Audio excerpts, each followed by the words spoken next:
I work with survivors of PTSD, and what comes up a lot is they say, I thought that time would heal all wounds. The reality is they've been living with the emotional repercussions of their chronic stress and trauma for 10, 20, 30 years. So is that really true? Does time heal all wounds?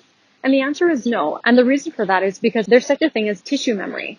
And what happens with tissue memory is it's our body's way of holding on to past events in order to protect us from similar events from happening to us in the future. So then what is really the idea of healing? How can we heal from a body tissue perspective? And the answer to that is through creating new neural connections, because the moment that we start assimilating neutral and positive sensations within our body tissues, we are slowly able to associate with feelings of safety, feelings of trust, feelings of repair through the body tissues. And these new neural connections help to create much stronger connections within our tissues and help to dissociate from the old neural connections that left us feeling unsafe and afraid. And that's how we work with the body tissues to create these new neural connections through reparative experiences using body sensation.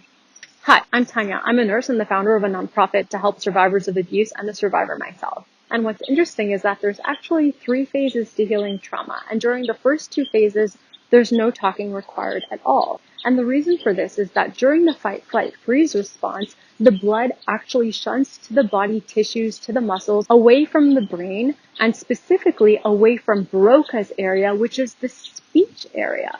So how do we go ahead and heal from trauma without using speech while this part of our brain is the least active? And the answer to that is we use movement. And we use movement by combining different forms of therapy, except there's one issue that arises. A lot of therapists don't know how to use movement-based therapies to help repair the nervous system during the first 2 phases of trauma healing.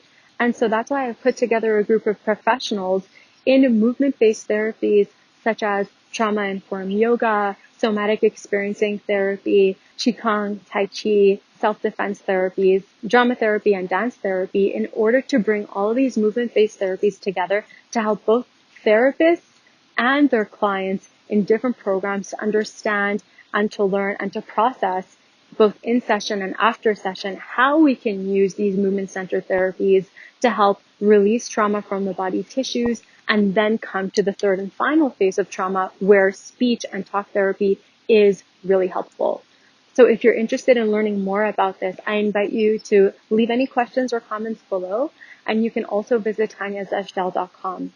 I look forward to connecting with you again very soon.